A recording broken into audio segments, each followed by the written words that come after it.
All right, welcome back. We still have a guest in the studio with us this morning, Chiamaka, Bobby-Umeano, communication and media consultant. Now, before we went off, you were going to finish up on something and Zika was going to jump in, right in the middle. Yes, talking about cultural communication, when you said that sometimes you want to be the best. Yes. It happens to everybody. Especially with mothers and children. Now I'm talking about what goes on in family. Yeah. It's even worse in family because we take ourselves for granted.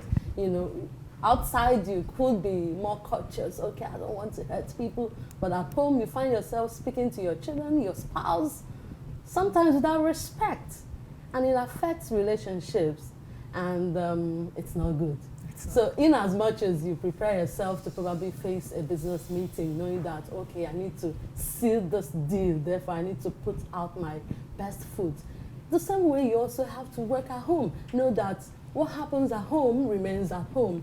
And I don't have to hurt those people, because if anything is going on in the home front and it's going wrong, it's difficult for me to race to the workspace and get solace. Okay, so how is it that we can tell? How can we tell if we have some communication problem? And how can we start working towards getting it right?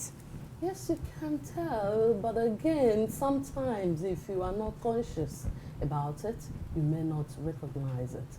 And that's why it's often recommended that you get either a mentor, a coach, or even avail yourself of books, seminars, and other capacity building avenue of finding out what you are not doing right and then work at it. So it's not enough to be, in your comfort zone and say, okay, well, anyhow, I have to speak. I mean, after all, I'm the boss here. But again, speaking has nothing to do with being the boss, because you can end up repelling your audience and you lose authority, you lose credibility, and we see it happen often in our political space. Most times, either on TV or in real life, you see people switch off. Some will sleep off, some will keep playing with their phones, probably chatting, whereas there's somebody on the podium talking. You know, there's a level to which your audience can give you that polite tolerance. And then they switch off. And the Nigerian audience isn't very tolerant at all. So how do you begin to get that respect from the audience? How do you hold attention when you're speaking to a large group of people? And what are the generational gaps that you have noticed in communication? Well, let me begin with the first question. How do you hold their attention? Hold their attention. Again, you have to work at it.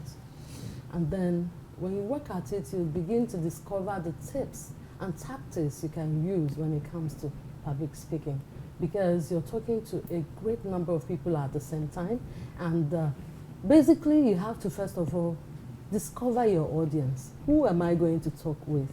Am I going to address men or women? Because each of these, that sex differences has a lot of things to do. And then you mentioned generational gap. If I'm talking to younger, I have to use language that is appropriate and they can relate and it resonates with them. I don't have to talk above their head. I have to talk with them, and that's the only way you can endear them to you.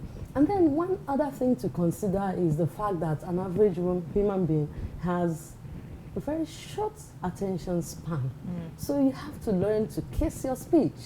Kiss, K for keep, I for it, and S for sweet and short. Okay. Or whichever way, short and sweet, or short and simple. So keep it short and simple, sweet. or sweet. The idea is to, well, I have this message, drop it when it is hot. And don't bore your audience. In that way, before their attention begins to wane, they have gotten your message. And then sometimes you find them yearning for more. When they give you that sign of time up, you hear the audience say, oh, which is even better. Which is better than when they begin to say, hey. And then you see some shuffling. We have attitude, that's the truth of the matter. I think that we translate a lot of things from our indigenous cultures. Because you're talking about long speeches.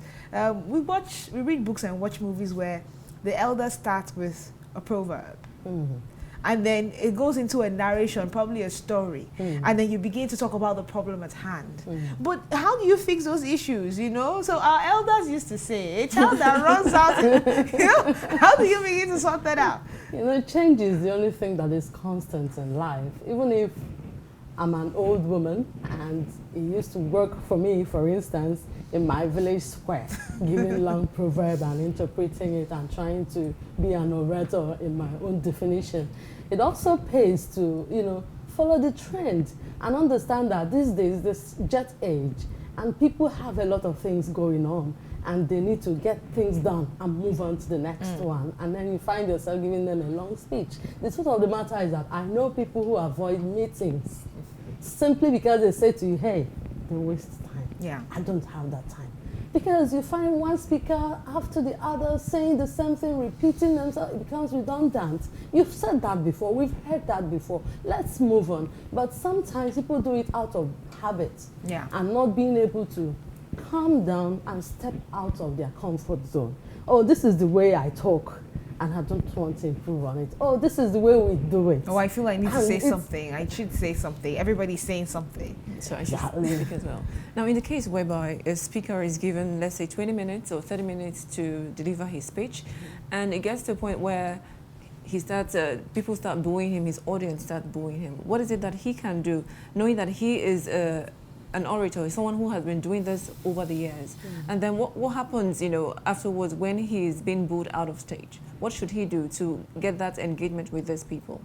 Well, it's a difficult one, because if he, as you've mentioned, is an orator who has been doing that, he should know beforehand that he should work with his time. That's discipline, and that's respect for your audience, because I'm sure probably he is not the only speaker that has been billed to appear on stage. So why offstage others?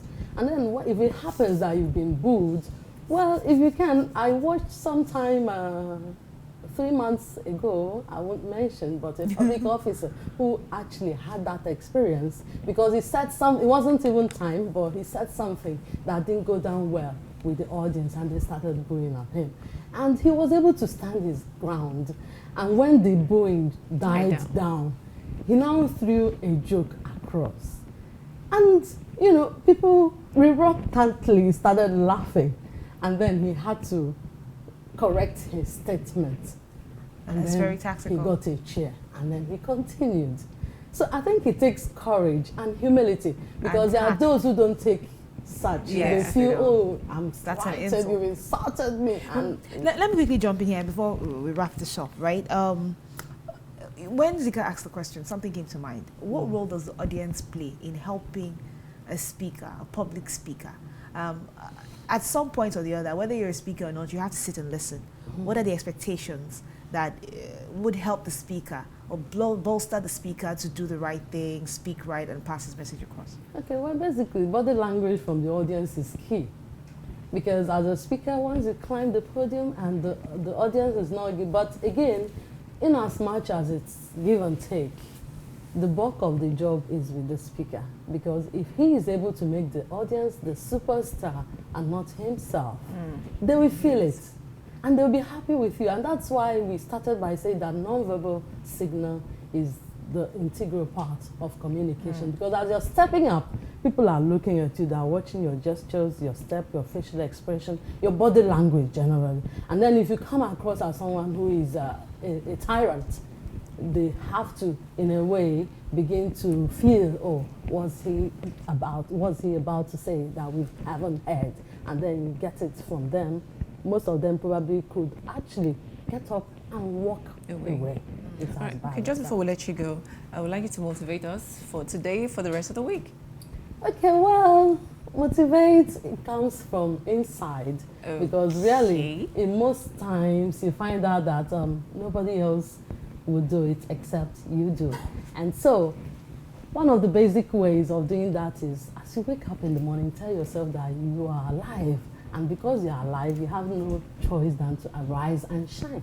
And it's a Monday morning. And being a Monday morning, it means that you have to hone your communication skills, because as you step out of your house, you just can't help but speak with people, interact, either in writing or talking, or even not just saying anything. And that's why I always talk about the big form of communication that we often neglect, and that's talking about silence. Many of us find it difficult to be silent because we think that communication is all about talking. No. silence has a great power. And that's why when you spell it backwards, you get the word listen. So when you're silent, you discover that you can listen and hear what many people may not be able to hear. And the more you hear, the more you learn. And of course, nature supports that. That's why nature gave us 2 ears and 1 mouth, such that we can talk as less as possible and listen as much as possible. And when we do that, we learn, and the sky becomes the except when you're a stepping TV presenter. Except when you're a TV presenter, you need to keep talking, right? stone. When you're a broadcaster. Oh yeah, but I mean, when you keep talking, really, you still are more or less When you have giving a out what guest. you've heard. No, when Yeah. you're a guest, right? We Like give you you time are. to talk and we listen. Mhm. But we also have the duty of talking. It's our jobs.